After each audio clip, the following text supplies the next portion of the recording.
I was born in Paris, in France, in 1927. My parents were very loving and very protective of us. I had a darling little sister, Micheline. Unfortunately, I lost her when she was 18 years old. My mother's father was a very big philanthropist. He gave me always moral lessons. My other grandfather was very, very religious, and he is the one who gave me a transfusion of Judaism.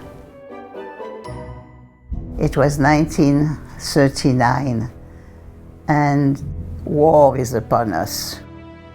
And all the men of our family had to fight the German onslaught. Unfortunately, France lost the war.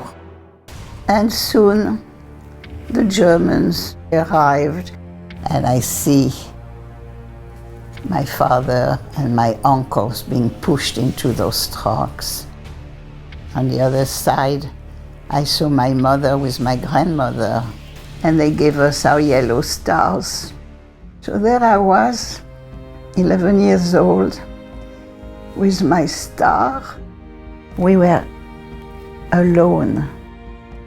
After my father came back from Auschwitz, the only one on 28 members of the family, and he only wanted one thing, to go to America. He had been liberated by General Patton, and so for him America was a place of liberty and freedom.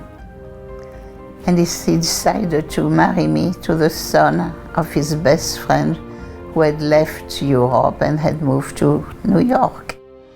When I finally arrived in America, in 1948, Israel was born. There's no way to describe the feeling of this newborn country that belonged to us. As my son was born the same year, that was, in a way, my marching orders. If you have survived, Jacqueline, do something of value with your life. And so I decided that I was going to be involved with Israel, body and soul. I wanted to go and spend my time only for the survival of the new country. What is survival?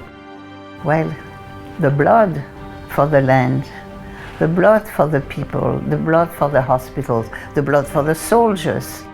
And the first thing was to have a blood bank.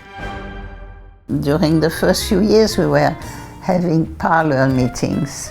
We were not allowed to raise more than $10 per person.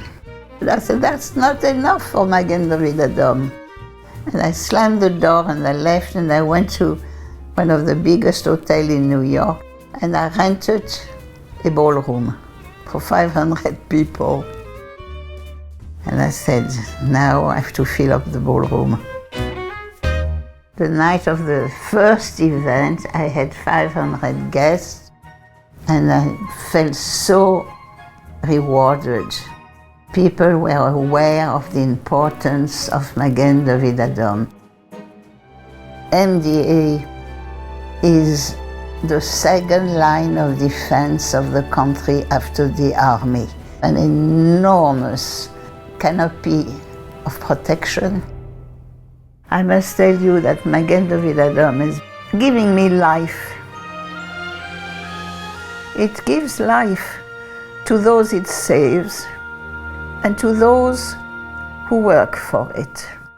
At my age, I'm so old now, and to have been involved since 1948 with Magen David Adom, I am fulfilled. And I know that it's going to go on. And it is a blessed obligation. It is a sacred obligation. And it is an honor.